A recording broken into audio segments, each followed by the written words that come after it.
Ladies and gentlemen, boys and girls, children of all ages, welcome back to Reviewing the Call. It is a great night for sports, and we have a lot of activities planned. Tonight, it is just Chris and myself. Every week, it seems to be a different person co-hosting, but I swear one day we'll get it together and we'll have everybody back together. But tonight, it is just Chris and myself. Chris, welcome back, brother. You took a week off again. I'm not sure who keeps allowing this PTO time you guys are using, but I feel like at this point it's unpaid. I mean, everything's unpaid. I was like, wait, we're getting paid? Yeah, wait, y'all getting paid? That was legitness. That's stupid. Before we started recording, we were making fun of our sound guy, which is Chris, because he doesn't use the sound bites that he has found. Oh my God! There you go. Like that. So we were making fun of him, and by we, I mean me, because it's just me and him.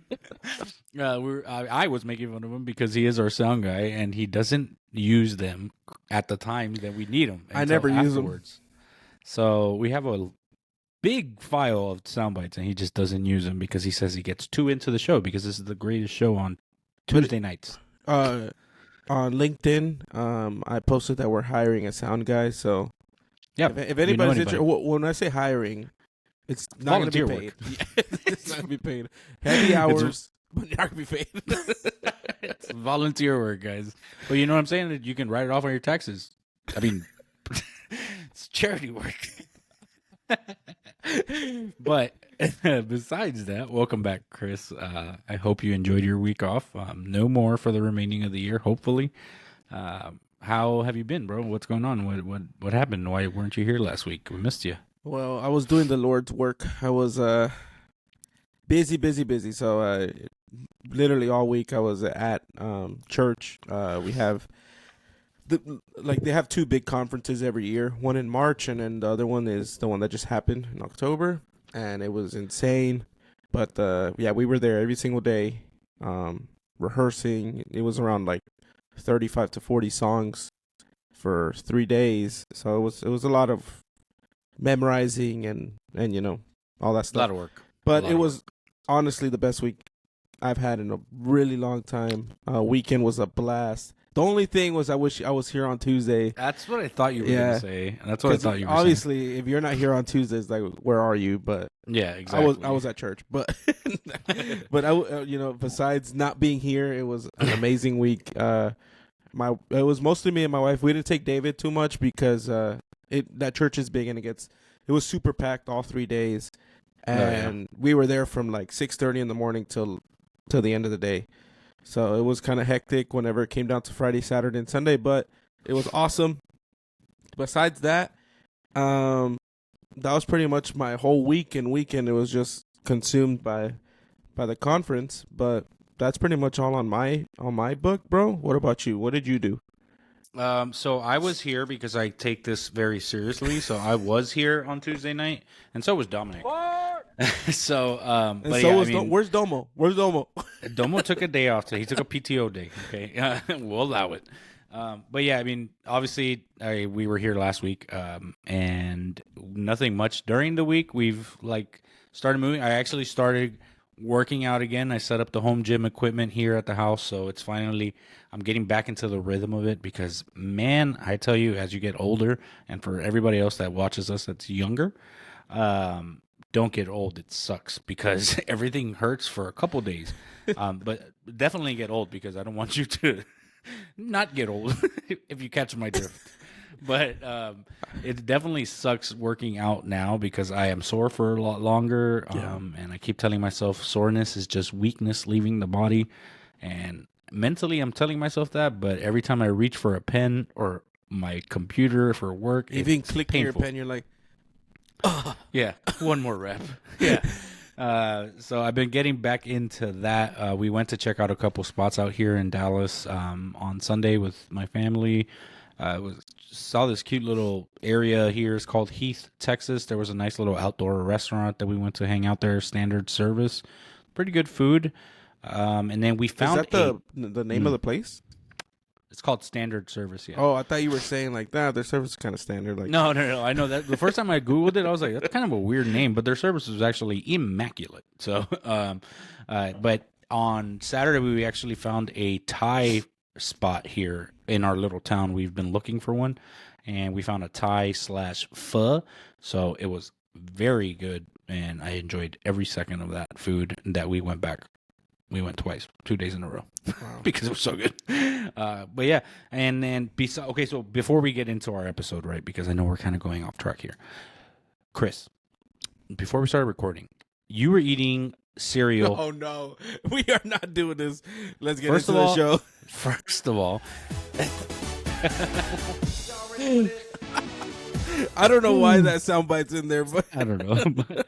But first of all, you were eating soggy cereal. oh Okay, my god. we're just gonna say it was soggy because I looked at the camera and I looked at the computer and I was like, "Why is it so soggy?" He said he was waiting for me. I took like 10 seconds and he was there, and the milk's been sitting for a long time. And then he said he microwaved it. All right, hold up. Before Microwaved milk I already know you're gonna for cereal. you're gonna clip this one and put it on the Absolutely. on our reels, but look, sometimes I'm in the mood for some warm milk, and so I put it in the microwave. Cinnamon Toast Crunch is good both ways. So come at me, bro. I don't care. But It is. I understand, but warmed up milk, which is fine. As a kid, when I was 10 and 9, I would eat it that way. I'm an adult now with my own teeth. I with can my own teeth. I can eat cold milk. I mean, I can drink cold milk and also eat my cereal. I can with do cold. it as well, but I was So just this- in the mood for some soggy cereal, bro. This will be clipped. Everybody in the comment section, please let us know. Is it warm milk a dub or is it an L? Now we can get into the episode. Go ahead and throw us into the mix, Christopher.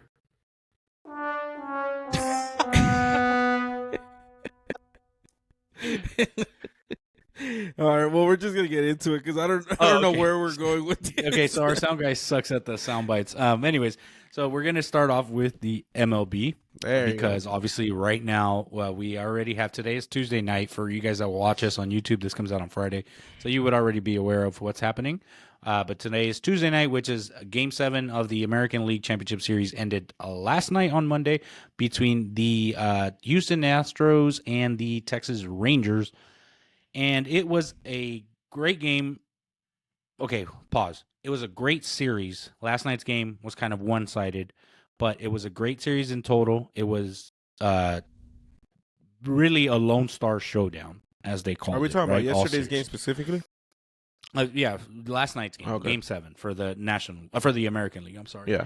Because already we know, like, the Texas Rangers are going to the World Series. So congratulations if we can get some claps in the soundbite, maybe one day.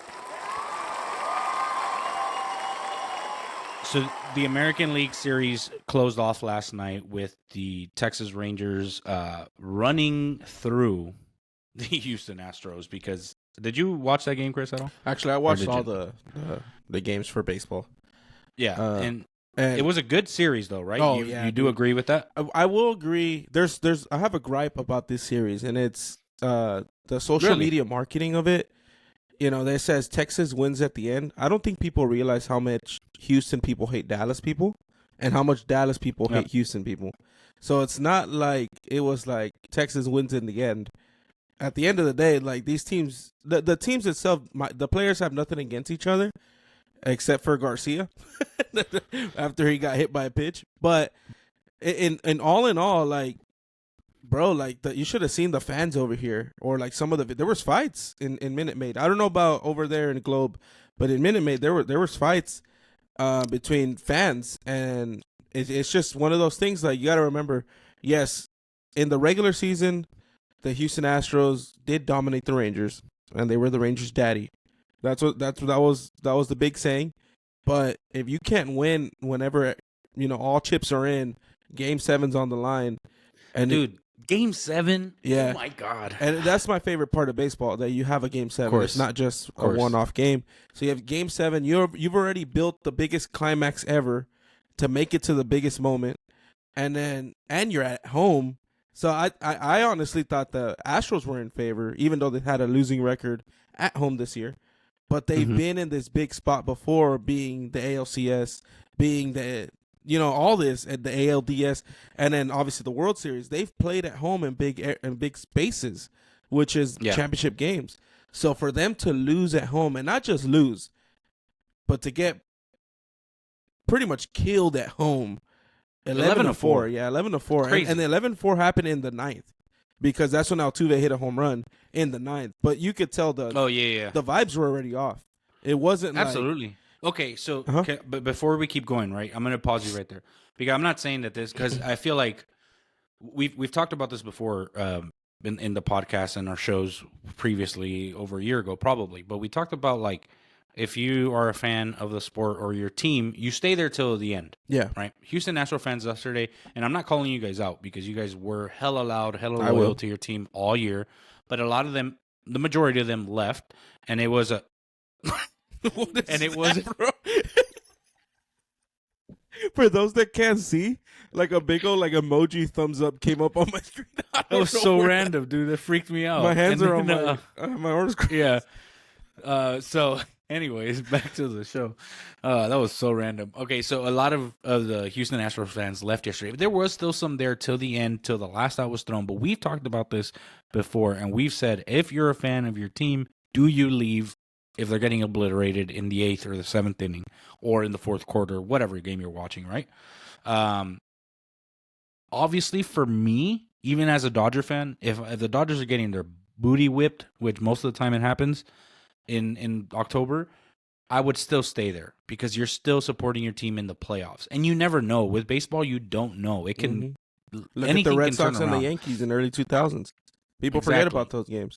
So anything can happen. So I feel like Houston fans, not saying that because you guys aren't to blame for what happened, because if anything, you guys motivated this team to almost being out of the playoffs, to making it to the championship series, to almost, like winning yesterday. It looked like you guys had an opportunity, and then the Rangers just opened up the floodgates and went through the bullpen pretty good. Yeah.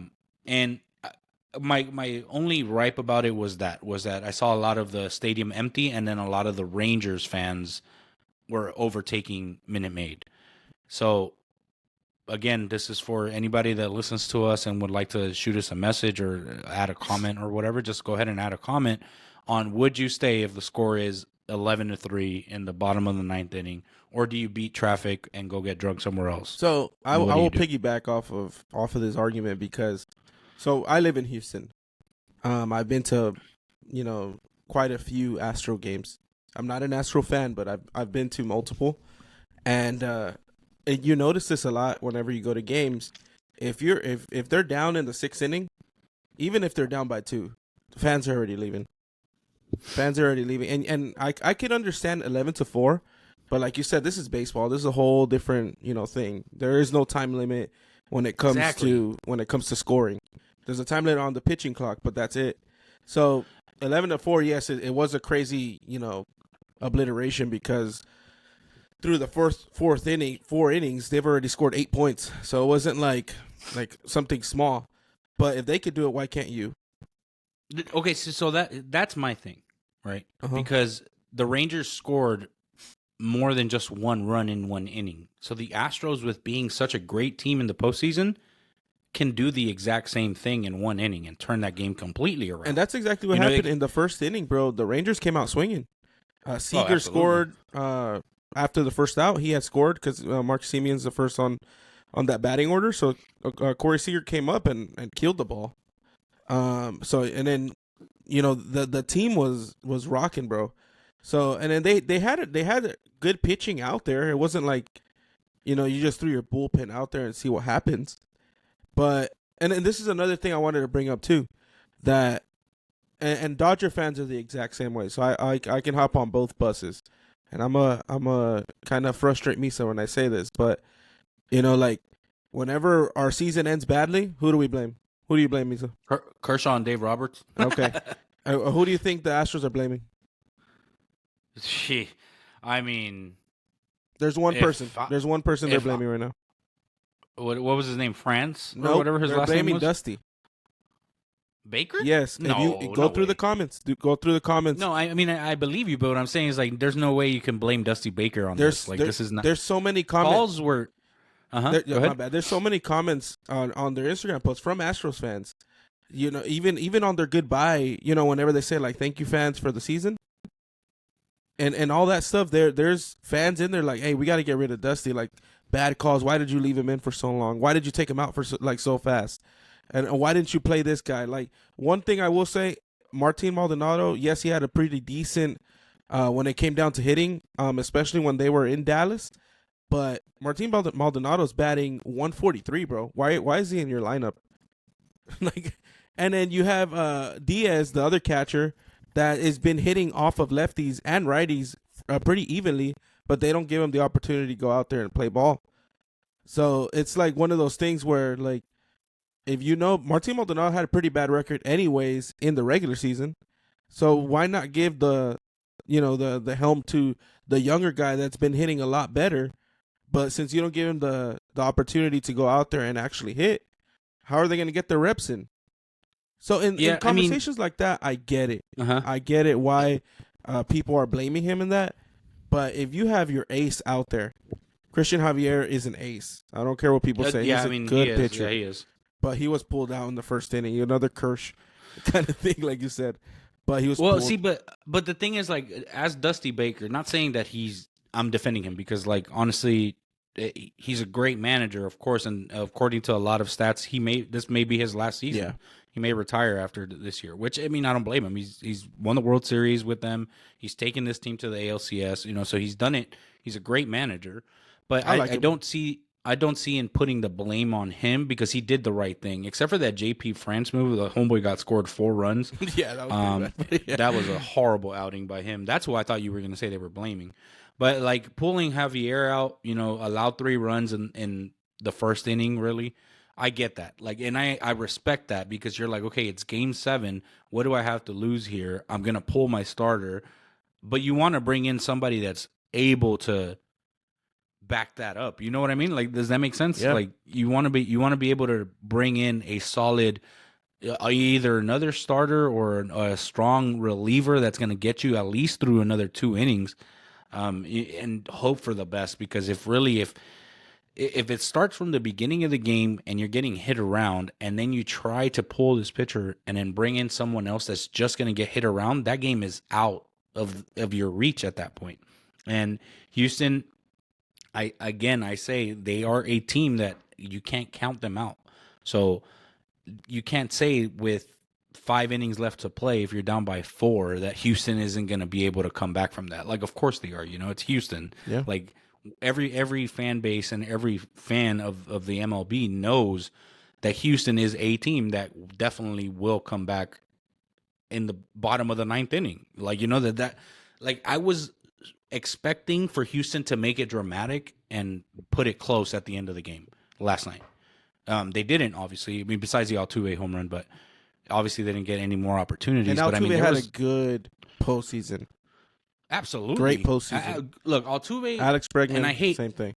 I hate that people, like, still hold on, and this is why we said, and then you can see in our social media that we posted that comment or that clip of, 2017 is far gone already. Like, we need to move on from that. Like, if you're a fan of the MLB, or if you're a fan of the Dodgers, or if you're a fan of any team that felt cheated that day or that year, which we all did, but it's time to move on from that because they've shown themselves. Altuve has shown that he is a great second baseman, one of the best second basemen in the league currently. Clutch hitter. And clutch hitter when it matters most, and gets the team up and hypes them up. So, like, if you're still holding on to this 2017 ring fiasco, it's time to move on. It really is. They've shown their worth. They've been to 6 ALCS. 7 ALCS in a row. And this is the first time since 2016 that both the Dodgers and the Astros are missing the World Series. Yep. So that's crazy. That goes to show that it's, even if it was the 2017 thing that happened, they are still a great team. Yeah, great franchise. And Altuve is probably one of the best second basemen in the league currently. And I was about to say it. In my thoughts, he is one of the best second basemen in the league currently, and like you said, a clutch hitter and all that. So it's very unfortunate that people still hold on to that, because I think like it's time to that ship has sailed. We're moving forward from that. The MLB is just going to keep growing, and the fan bases are here. Houston has a great fan base, I think now. Obviously, we were kind of pointing at the fact that we saw a lot of them leave yesterday, but 11-4. I mean, I guess it makes sense. But if it's me, Game 7, this is the last time you paid a lot of you're money going to see. be there. Yeah, and you paid a lot of money, but this is the last time you're probably going to see Dusty Baker managing that team. Why not stay till the last out is thrown? Yeah, and I will say another thing that's coming up too is Altuve's payday's coming. So I would say, Houston, pay your man, Ben. Don't let him leave. That is a Houston native at this point. I'm really hoping that they don't, because I don't think I feel like he can't leave Houston. He is Houston. That's what I'm saying. He's the face. That would of be that like right a now. hurt. Like that. No, I wouldn't say that. But that would hurt Houston fans and himself to just move up and leave like that after so many years holding it down here in Houston. That's kind of crazy. 2 championship wins, plenty of accolades, through the years. Yeah. So yeah, I would pay that man. Yeah, I agree. And so, okay, obviously Houston lost. Congrats to the Texas Rangers. The Texas Rangers are waiting now between Game 7, which is currently happening right now in the National 2-1. League.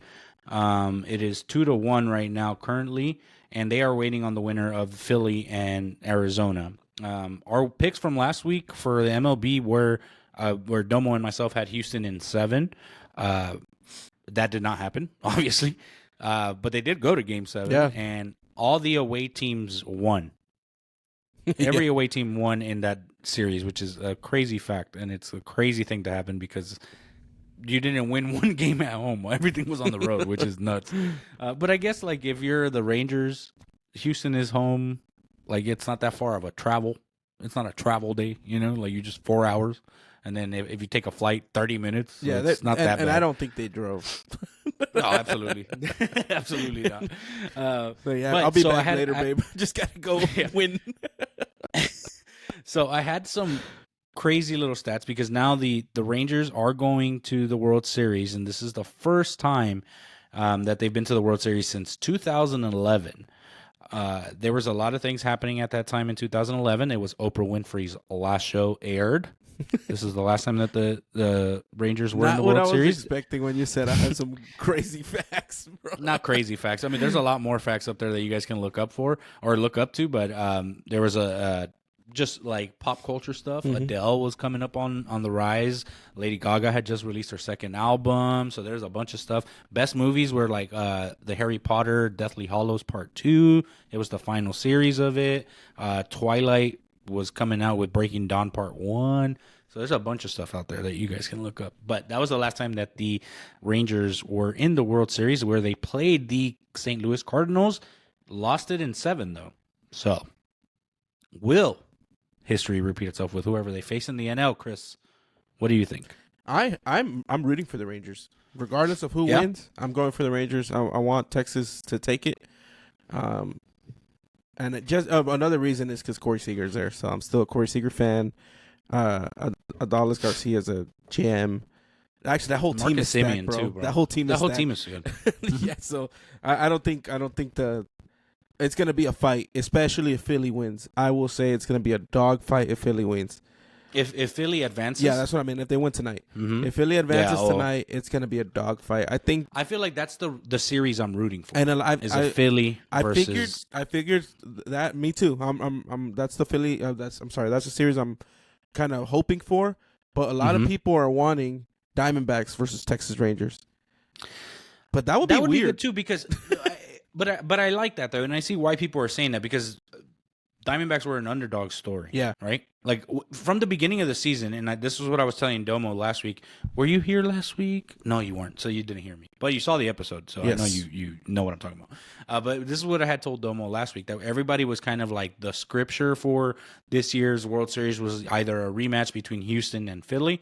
So I still had Philly kind of going to the World Series. Obviously, they took a bad hit at the middle of the season, and they look like booty, but they've brought it back up where it mattered most. They're in the NLCS now, and now I'm hoping for, but I'm not gonna say I'm rooting for, that it would be by the time this comes out, it's Philly versus the Texas Rangers. I think that would be the series that's gonna be multiple runs scored in multiple innings, go through the bullpen. It's gonna be. I think that's the entertainment one that I'd rather watch. Yeah. The other thing was that I did want to mention was that Bruce Bochy, which is the Rangers manager, is the first manager in MLB history to win a pennant with 3 different teams. He did it with San Diego, San Francisco, and now with the Texas Rangers. I forget that he was San Fran's manager. Yeah, and then, I mean, yesterday before the series ended up, he has never lost a Game 7, and Dusty Baker had never won a Game 7. And still if holds. I'm not mistaken, also Bruce Bochy is like the most winning crucial game manager in MLB history. Let's see. Yeah. Like when it comes down to like a Game 7 elimination type thing. If I'm not mistaken, that's what I read earlier today. But yes, I'm rooting for a Rangers versus Philly. Now, Philly is looking good. I love that they are also in the Game 7 type series. The World Series would start this week already, so get ready for that. Because if I'm not mistaken, it starts Friday. Yep. So by the time this comes out, Game 1 would be. Well, this doesn't count though. That day. It's all Yankees what? guys from the 1930s. Yeah, that doesn't count. The Yankees were the only MLB team at that point. So the Diamondbacks, though, I think that they are a good story, a good come-up story, underdog story, young team story. So if they do end up winning it and going on against Texas, that would be entertaining as well. But I feel like the Texas Rangers would probably push through that series a lot quicker than they would with Philly. You think so? I feel like against Arizona, if it was Texas versus Arizona, I think the Rangers would not sweep, but they wouldn't take it to 7. I think with Philly, 5-game series, they would take it to 7. Yeah, I think they'll take it to 7 if it's Philly and Texas. I'm hoping Philly wins. But if they don't, it's gonna be a good series anyways. But I don't think the Diamondbacks will win it. I feel like they haven't won since 2001, so that's a long ass time. And the Texas Rangers have never won. So, how old were you when 3. They won? You were 3. Yep, that's how long. Holy. And then the Texas Rangers have never won, so I've never seen this. So who knows? But it's gonna be a good series no matter what. I'm rooting for the Rangers, so we'll see what happens. I'm rooting for Corey Seager, but if the Phillies wins, man, they got Trey Turner over there. So I love Trey, but Corey Seager was a Dodger native, so I'll take him. Okay, so you're saying, so we'll put your pick up now. So you're saying it's Houston. It's Texas Rangers versus Philadelphia Phillies with the Rangers winning that series? In Game 7. In Game 7. Yeah. Okay. I love Game 7. Dude, Adolis Garcia is a dog, man. That sure boy is. He had shut that crowd up so bad. He's definitely got that dog in him because he went 0 for 4, like 4 strikeouts or something like that, and then bomb. He was just all over the place. I think he went like 4 for 3 yesterday. Yeah, 4 for 3. That's impossible. Can't go 4 for 3, Chris. He went 5 for 4. Oh, wait, no, what? 4 for 5. 4 for 5. Let me mark this as a clip. No, bro. Don't do this to me. He went 23 for 1. Such a good player. He's such a good player. I really enjoy watching him. I enjoy watching that Texas Rangers team itself. In our poll, though, on Instagram, we did put a poll. Everybody had Houston winning. Not everybody. There were still a few people that said that the Rangers were going to win, but the majority of everybody voted that it was going to be Astros advancing. So this is a big moment for the Texas Rangers because Houston has been in control of this MLB, ALCS, World Series appearances for a long time. Mm-hmm. So congrats to the Rangers again.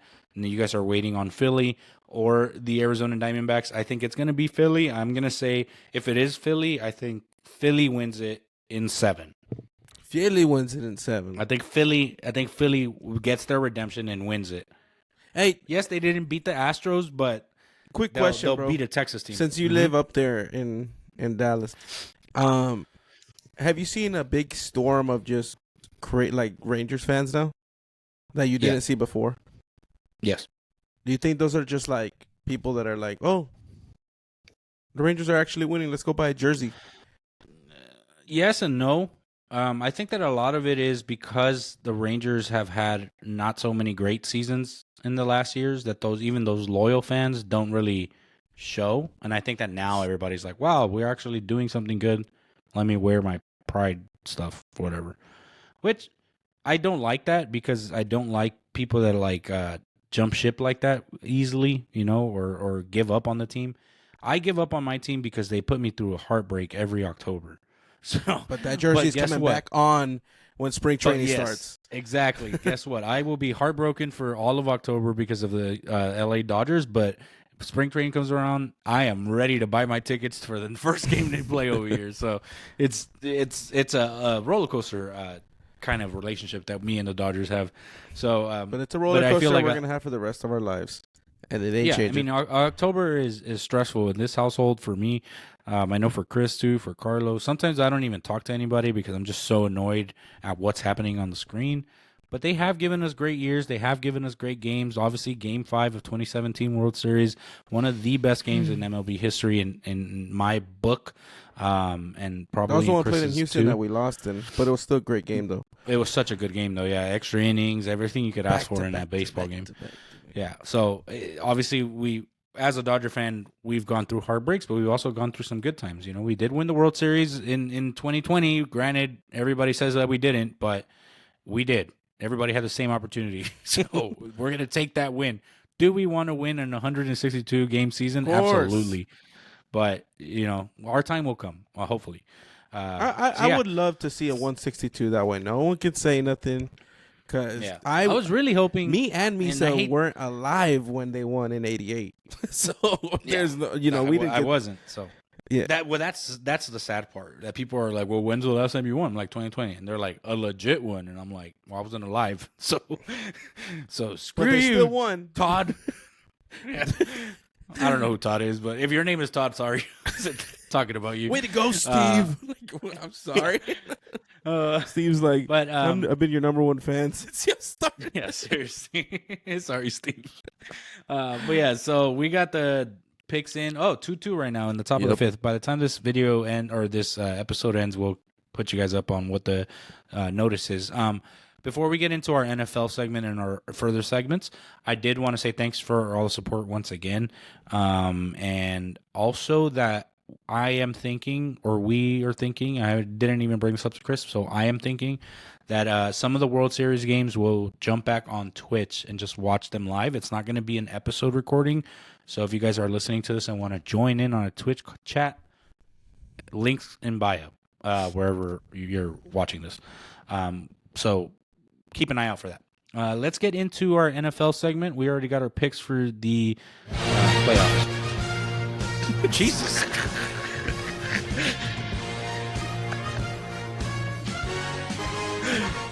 Okay, our sound guy. That came in so loud, dude, bro. Anybody, LinkedIn, bro, please, a charity. It's charity work for us. Be our audio guy. And he's gone off the rails. That's how we'll announce them whenever they come in.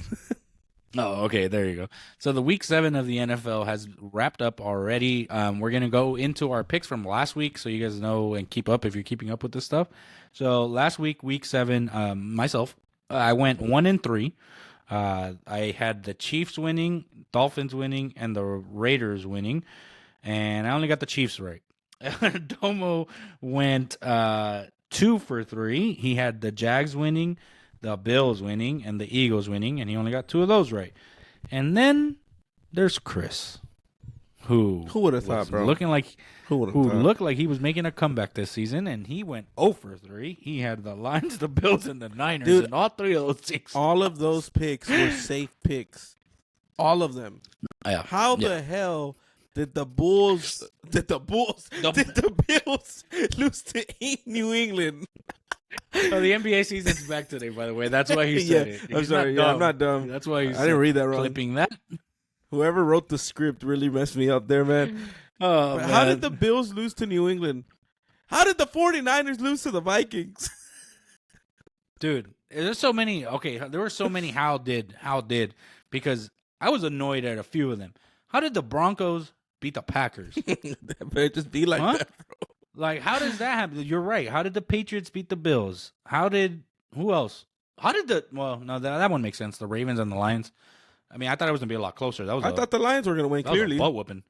Yeah. I mean, you went for the Lions. And then you had obviously Dolphins and Eagles. I had the Dolphins on that one, and the Eagles ran through them. But the big upset for me personally, and not just because of all this stuff up here, it was the Vikings and the 49ers because what the hell happened, guys? Kirk Cousins and everybody's saying ever since George Kittle put that FU Dallas shirt on, we've gone 0 for 2.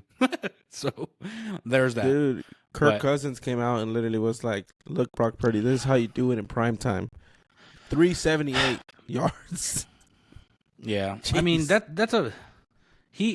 but see, like, we've talked about Kirk Cousins' curse, and he's not clutch when it comes to primetime games, which his record is horrible.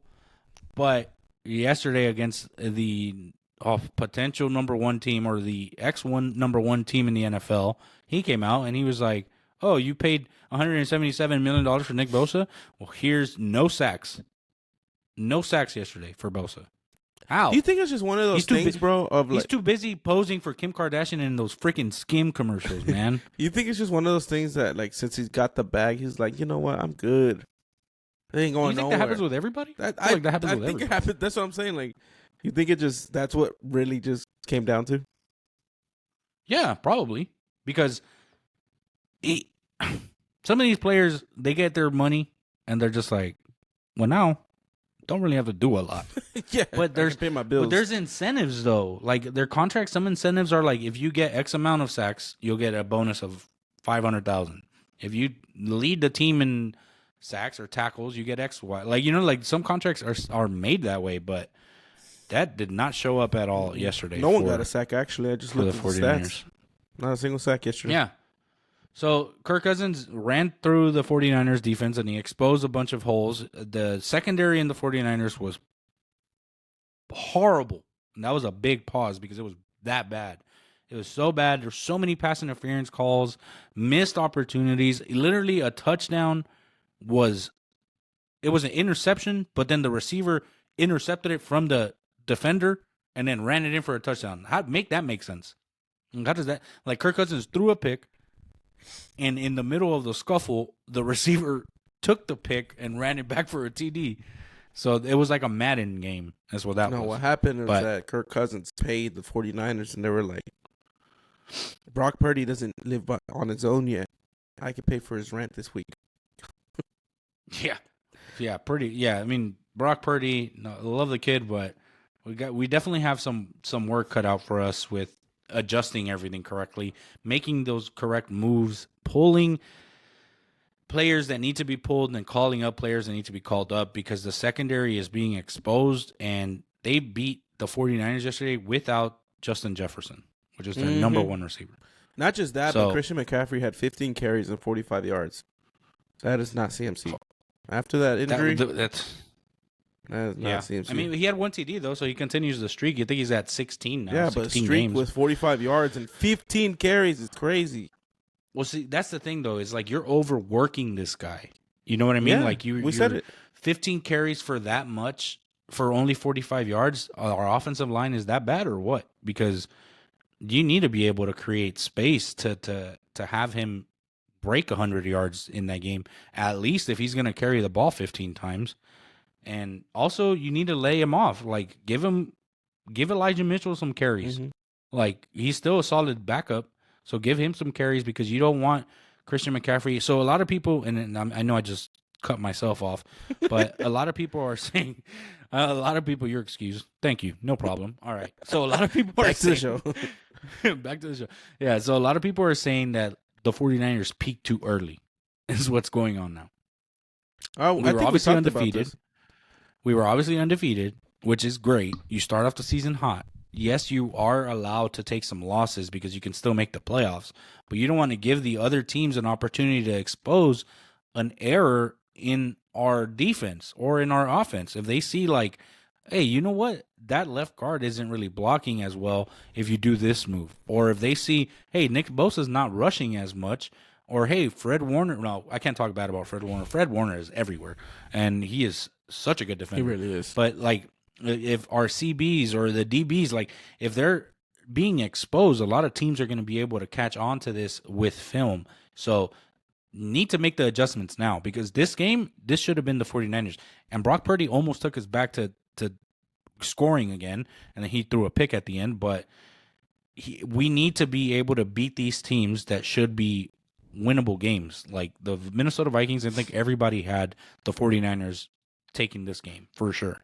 And shout out to the Vikings. I mean, they came, shut them up, and then that was it. And on to the next. And we've said this before, when it comes to like major key games to change the trajectory of a team, it's these type of games. When your team comes in 2-4 and you're playing a 5-1 49ers team with the number one defense or the number one offense, not that they are now, but that they were highly rated, your team shows up more than, and then you take that momentum and push it forward to the playoffs. But I'm not going to say playoffs because I don't think the Vikings will make the playoffs, but you know what I mean? Yeah. Like that's just my saying on that. Other game, Packers, Broncos. Green Bay fans are struggling, and I'm not talking like this just because of our fans that follow us, are Packerheads or Cheeseheads, I'm sorry, and Domo's a Packerhead or a Cheesehead. But I know that they're probably not too happy because they did lose to the Denver Broncos, and they were playing in Denver, which, you know, that could have something to do with it. But Jordan Love struggled a little bit. I mean, he threw 2 TDs, 1 interception.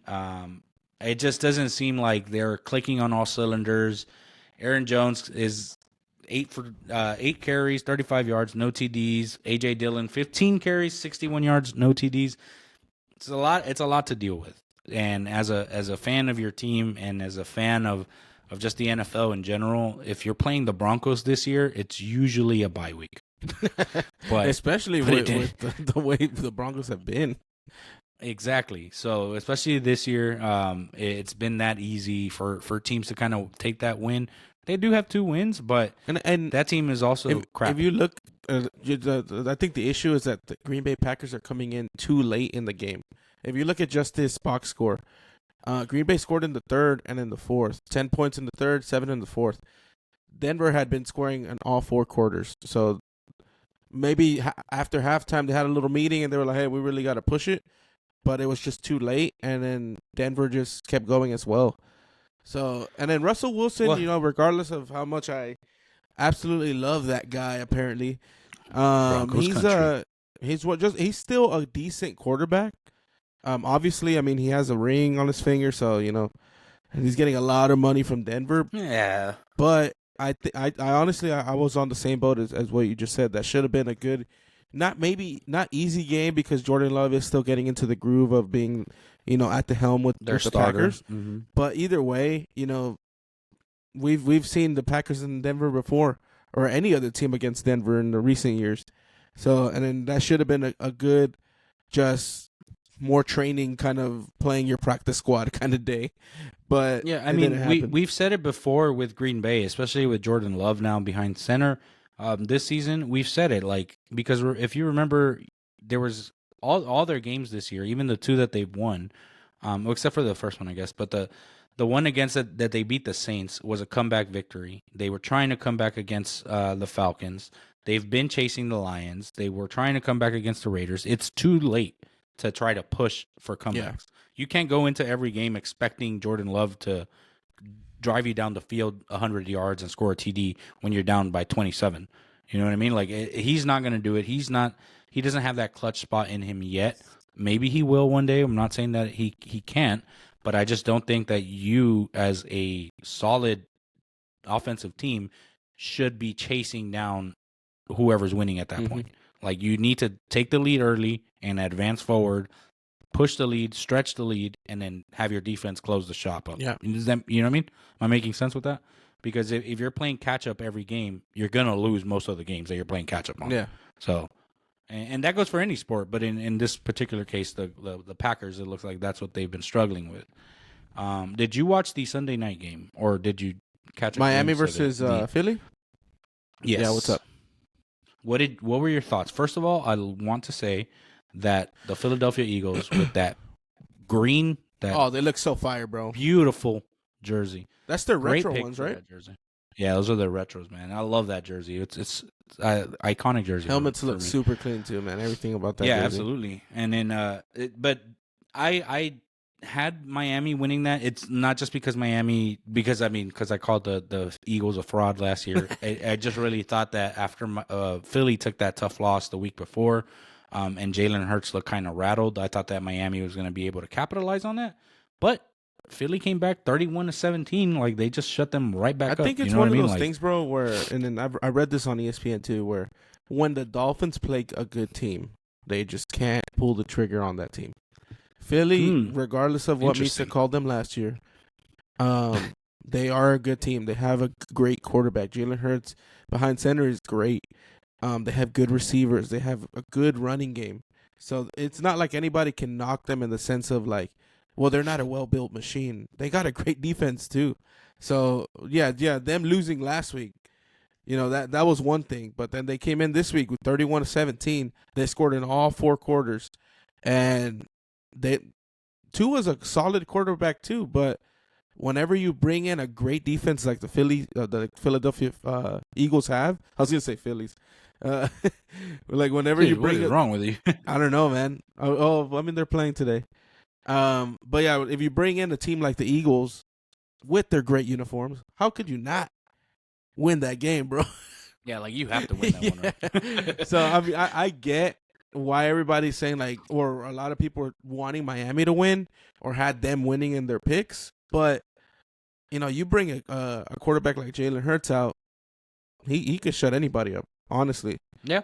Yeah. I mean, and it's a great game. Jalen Hurts, I think his stats for this year, he's 9 touchdowns, 8 interceptions, QB rating of 61.9, but he's ranked 8th. So it's not bad. And 9 for 8. Now, for those people that play Madden, if you're 9 for 8 in your season, you start a new season. Because usually that's a pretty bad quarterback. sell your console. Yeah, it's just you start a new season. You start over. You start fresh, and you put them on rookie mode. But Jalen Hurts is having a good year. He's got 1,800 yards. I think that the Philadelphia Phillies. Whoa! Wow! You made fun of me.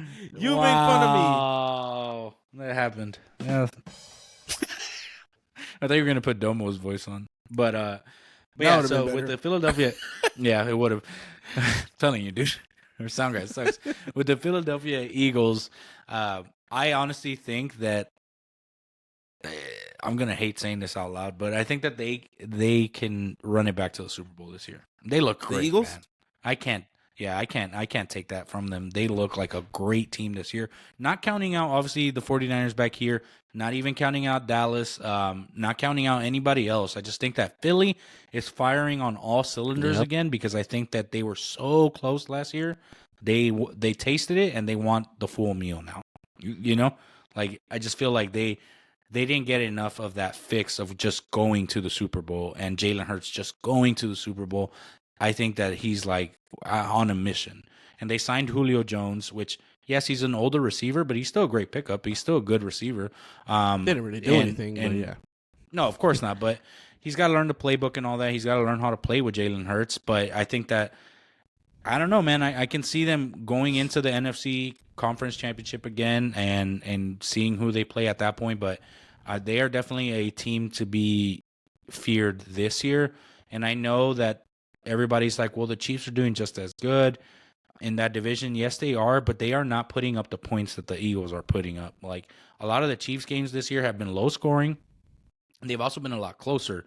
But Philadelphia they've been putting up their points, and they just beat another powerhouse team with Miami because Miami has been doing good. And I just think that they are a team that can make it back to that conference championship. I'm not going to say the Super Bowl because that puts out my team, but I think that they are definitely a lot better this year around.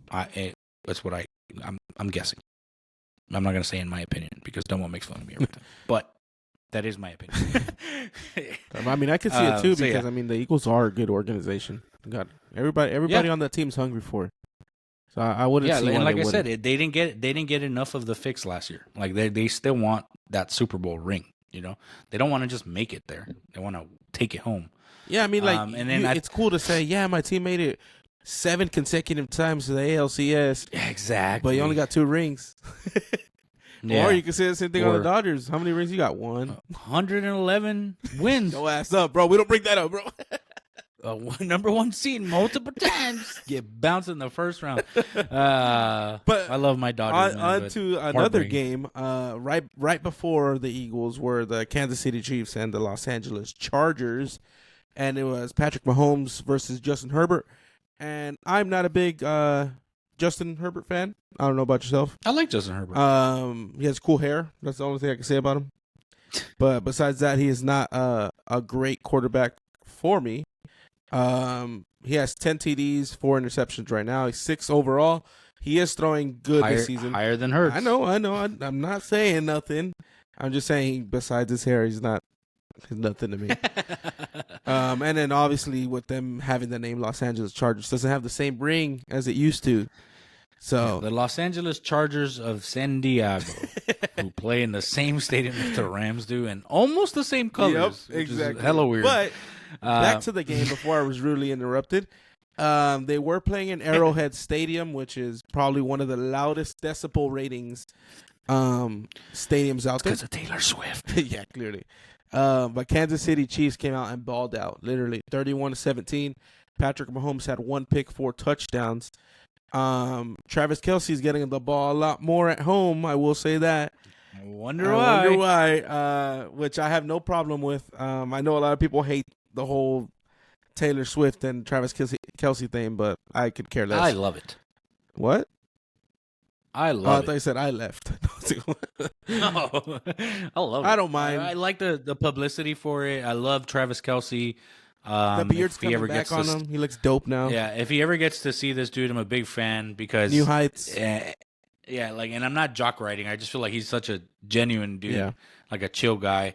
Yeah, I mean, it's weird. Like, there was a stat that I saw on Sunday, like 99% of the time that Travis Kelce catches the ball in front of Taylor Swift, like he scores or like they win that game or some crap like that.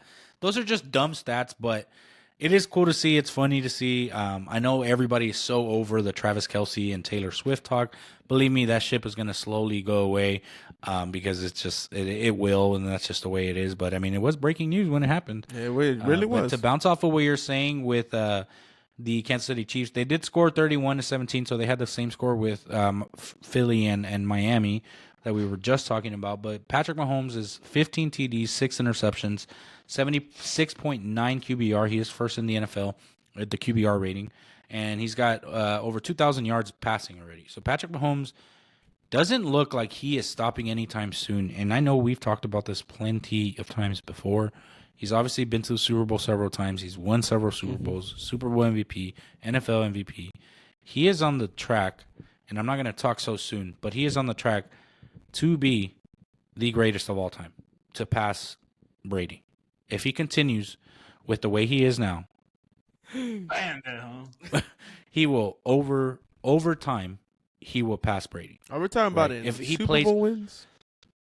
A mixture of everything. Like if he plays for as long as Brady played, if you just put them like that, as long as Brady plays, he's on a trajectory to win more Super Bowls. Okay. Right? Because this is Brady played for a total of whatever, how many years? And then, Patrick Mahomes has only played for, what is it? Fucking 9 years? Tom Brady paid for a total of 23 seasons. Damn. That's crazy.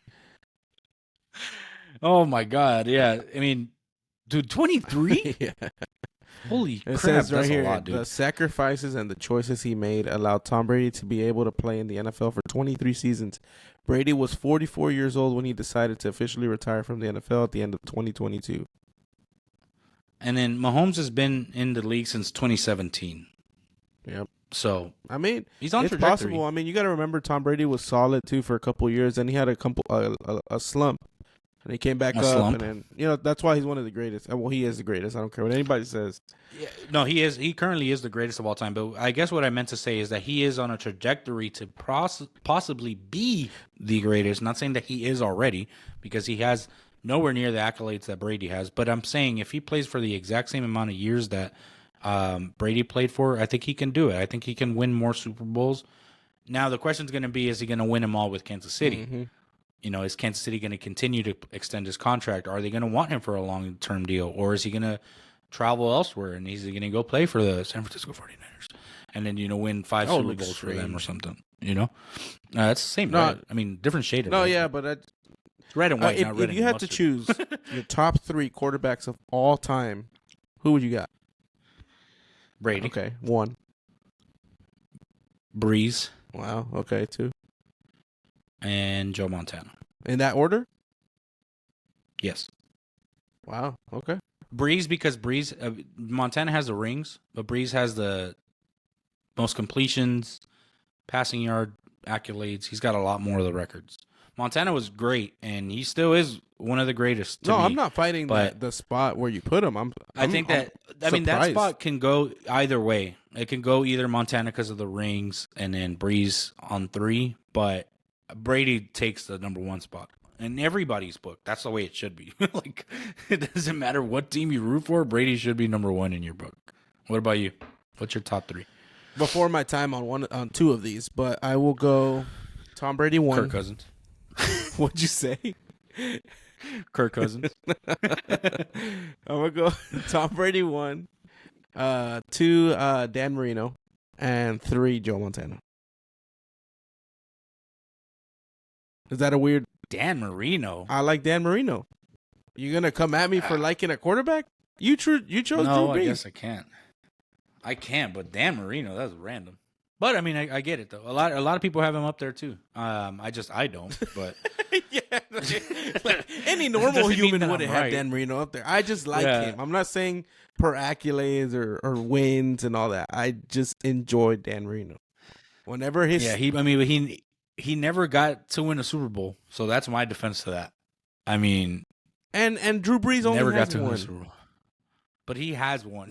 At least he's up there, I guess. So does Stafford. Doesn't mean he's gonna be the best quarterback of all time. Hey, true. Valid point. I'll accept that. So does Nick Foles. Hey man, don't talk about Nick Foles like that, bro. Nick Foles, goated. But yeah, so obviously the week 7, Cowboys were on a bye week, Texans were on a bye week, so we didn't mention them today. But Cowboys are going to come in off of another victory, and I believe that this week they play the. Wait, who? Sorry, I didn't hear you. The Dallas Cowboys. They play the Rams. That's right. In they LA, play the Rams at AT&T. AT&T. So here in Dallas, that'll be a good game, but I still think I believe that the Cowboys will take that. And then, but before we start guessing anything else, let's go into our picks for this week, for week 8. And I have Domo's picks here ready.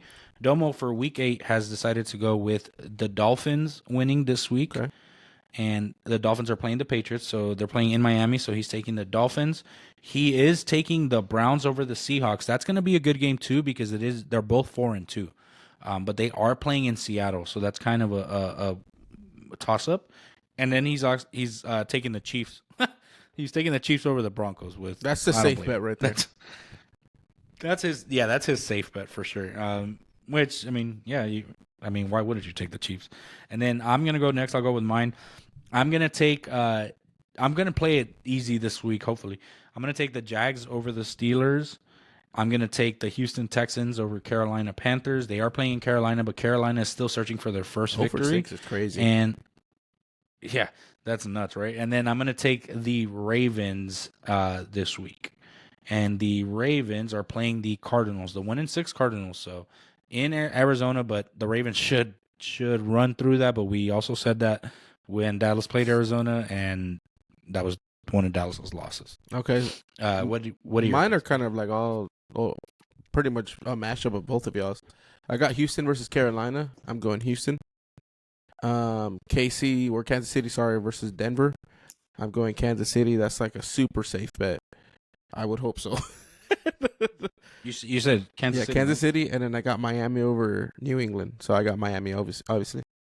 So I think all those picks. You should go. Maybe Houston is still a toss up, but they've been pretty solid. Nah, I feel like Houston should definitely win. Yeah, but you know how it is, man. You say that, and then this guy that's 0-6 comes in and just runs through you. It's gonna be a score of 81-0. So no, hopefully not.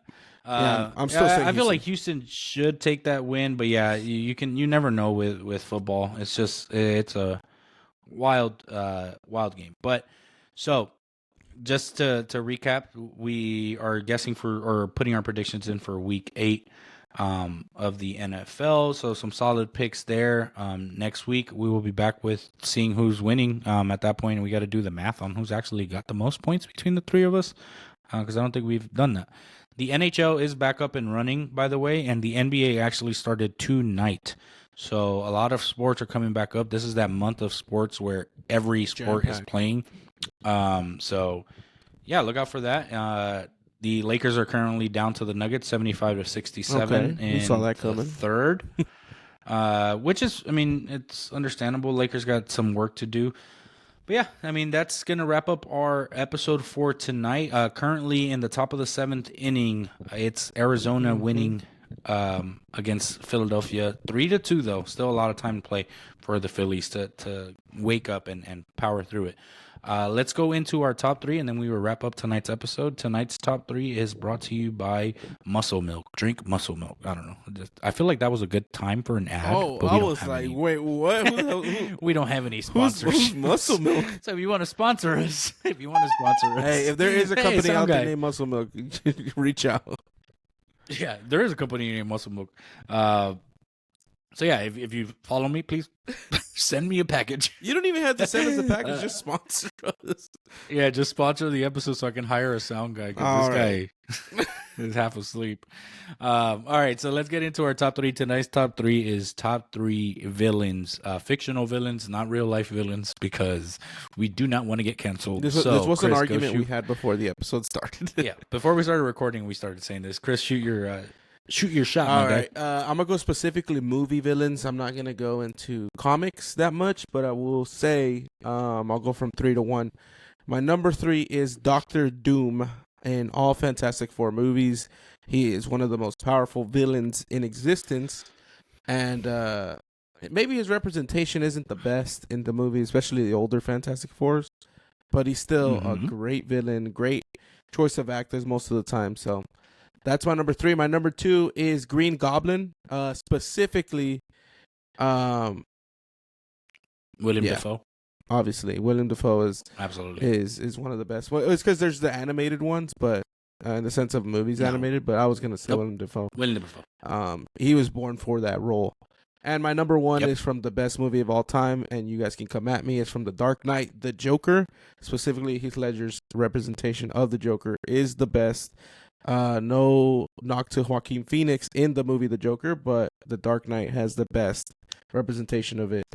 And that's my top 3. I have a bunch of honorable mentions, but I will let you just keep rolling, bro. Okay. So my top 3 is kind of similar, but I was actually going to go with Heath Ledger's Joker representation is by far the best representation. I love Joaquin Phoenix, but in that movie against Batman, he is the best.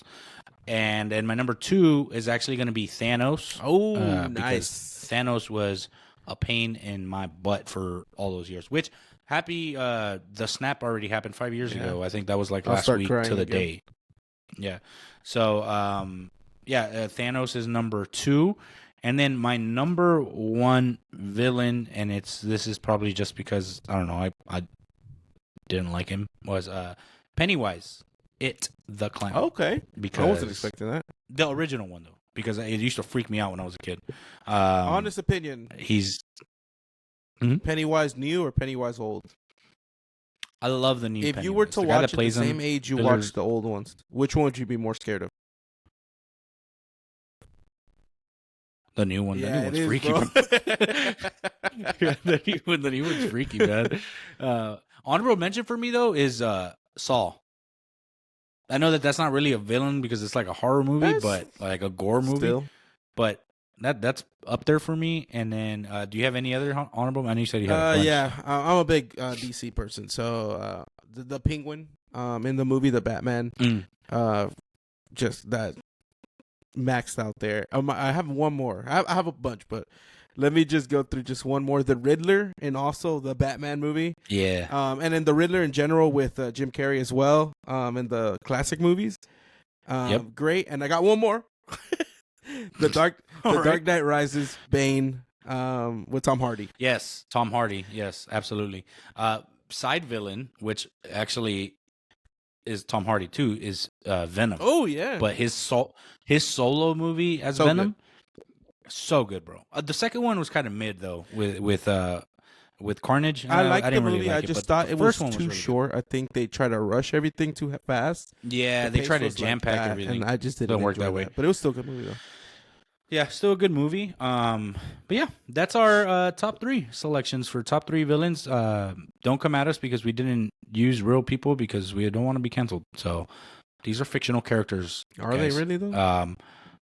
Well, true. But so just so you guys recap, we went through MLB and the NFL, and like I had mentioned earlier, if you've already followed us on social media, thank you. If you haven't, share it with a friend and follow it yourself. Like it. When we post our reels and our TikToks, please just like it, share it, or comment on it. I know it says like comments will only appear for followers, so hit that follow button. And also, if your comment is blocked or anything like that, it's only because we are trying to push ourselves more into doing better things. I do read y'all's comments though, so don't think like I don't read it. I do read the hate comments you guys send. But besides that, it was a good episode. Hopefully next week more of the boys will be back together, or somebody else is taking a PTO week. I'm looking forward to the World Series starting on Friday. Like I said, I'm gonna try to do some Twitch watches for it. Obviously, I can't show the game because it's being nationally televised, but we can talk and watch the game together as a chat. So look forward to that. World Series starts Friday night. We will see if it's Philly or Arizona. Currently, it looks like it's going to be Arizona, but never know. It could be Philly and the Rangers. It's definitely the Rangers, though. Yeah. Again, congrats to the Texas Rangers. Astros fans, good luck next year. Hopefully, you guys can make it to another ALCS on your end, and we'll see what happens with Dusty Baker. Chris, take us out with a song, bro. Thanks for all the love, the support. Peace.